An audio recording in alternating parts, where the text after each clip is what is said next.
Hi everyone, imagine graduating, having a full-time job, and still not being able to afford one simple bedroom apartment.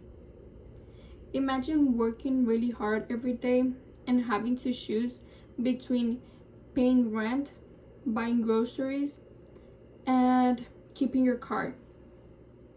For millions of young adults today, this isn't exaggeration, this is reality.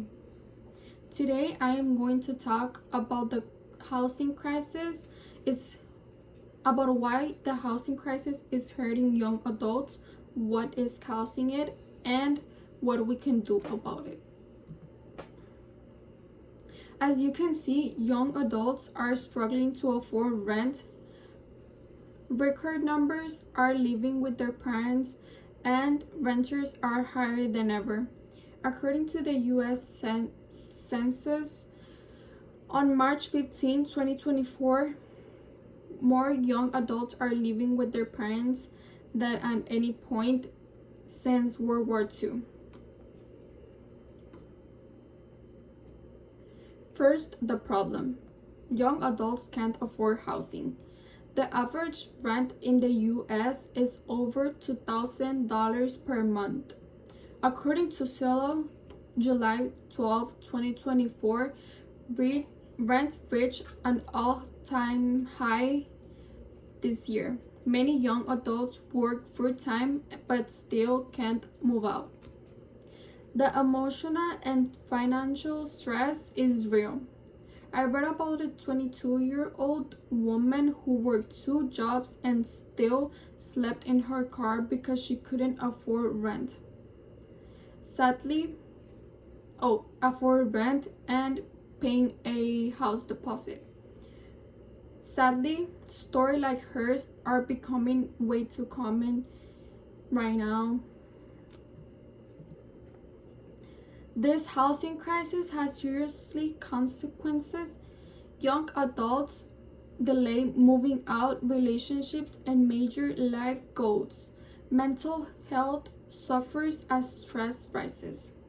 According to Pew Research Center on August 3rd, 2023, nearly 1 in the 3 young adults are delaying life decisions because housing is too expensive. We're not lazy, we're just unmotivated. We're not lazy or unmotivated, we're trapped by circumstances beyond our control.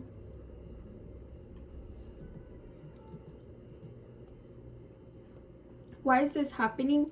First, wages haven't grown enough. According to CNBC News, September 22, 2024 increased only 4% last year, while rent grew more than 12%. Second, there simply aren't enough affordable units. According to Harvard Joint Center for Housing Studies on January 10th, 2024, rent has grown nearly as fast as wages over the past decade.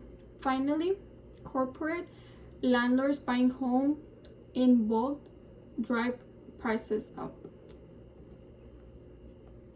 Big companies now own hundreds of thousands of single-family houses in the US. According to the National Low Income Housing Condition Quality on April 5th, 2023, this corporate ownership raises rent and makes it much harder for young adults to buy homes themselves. This isn't numbers, it affects real lives. The shortage of affordable housing warns the problem. The U.S. is missing over 7 million affordable rental units. According to the Department of Housing and Urban on February 17, 2024, slowed construction and zoning restrictions kept supply low while demand is high.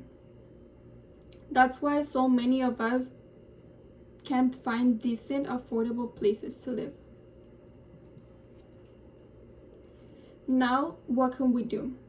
First, individual actions. We can learn about budgeting programs, renter assistance, and housing rights.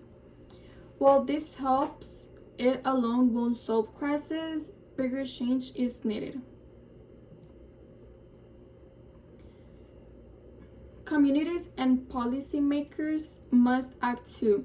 We can support construction of more affordable housing, rent stabilization policies, housing near school and jobs, wages that match cost and living.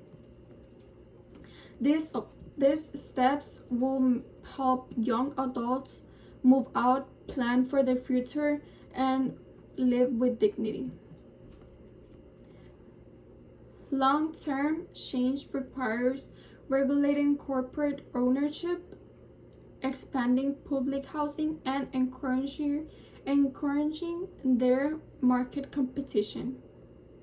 We need laws to protect young people from being priced out of their neighborhoods where they work and study.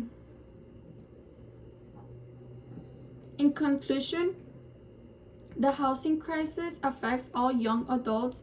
It's caused by rising rent, stagnant wages, corporate investors, and shortage of affordable units. We must advocate for fair and stable housing. Housing should be a right, not a privilege. Our future independence, stability, and dignity depends on it.